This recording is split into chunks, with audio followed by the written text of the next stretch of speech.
Bonjour. Bonjour. Merci de nous réserver un petit témoignage à chaud. Nous sommes aux 3e assises de l'économie circulaire aujourd'hui à Paris. Est-ce que vous voulez bien vous présenter et puis nous expliquer comment vous ressentez la tendance, comment vous voyez évoluer les débats ici concernant cette thématique de l'économie circulaire? Oui, bonjour, merci de nous accueillir à ces 3e assises. Donc Jean-Philippe Marel, président de l'association Écomobile en Martinique, qui a été créée depuis 2008 et qui intervient dans le champ du développement durable, mais aussi éventuellement sur la réduction des déchets.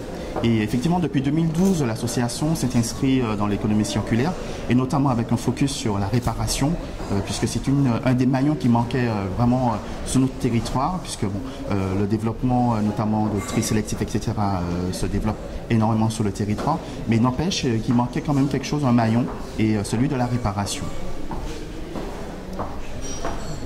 Bonjour, donc Stéphanie Rome, donc je suis manager de proximité au sein de l'association Écomobile et je fais de la formation éco-conduite.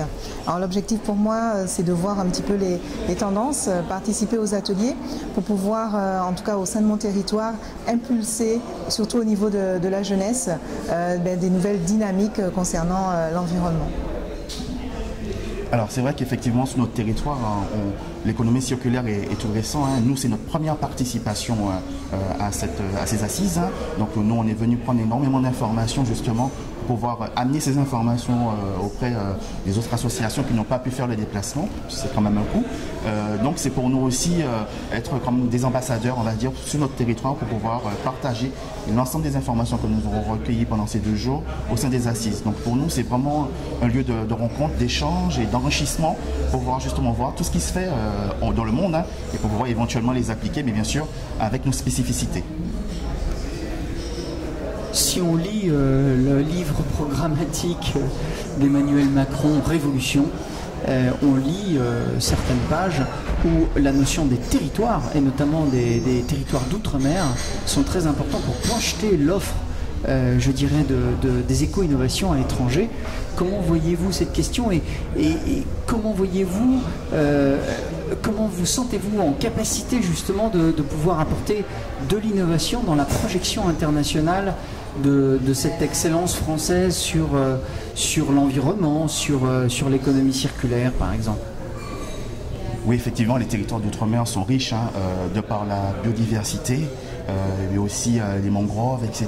Donc effectivement, on a une richesse insoupçonnée au niveau des territoires d'outre-mer qui n'est pas suffisamment mise en avant et puis aussi pas protégée. Donc il est important effectivement de pouvoir développer cette partie-là, puisque des innovations existent.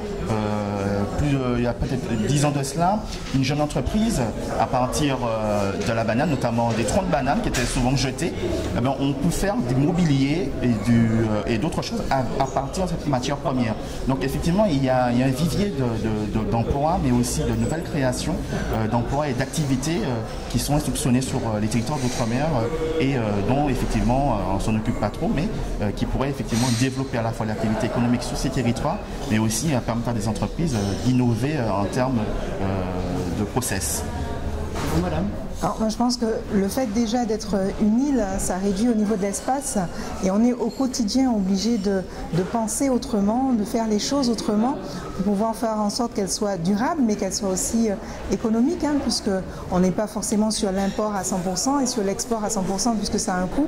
Donc c'est vrai que notre dynamique à nous, c'est vraiment trouver donc des innovations, trouver des choses qui peuvent s'adapter, on va dire, à l'espace. Actuellement, on est énormément concerné par le transport, parce qu'il faut savoir que les routes, elles sont pas indéfinies.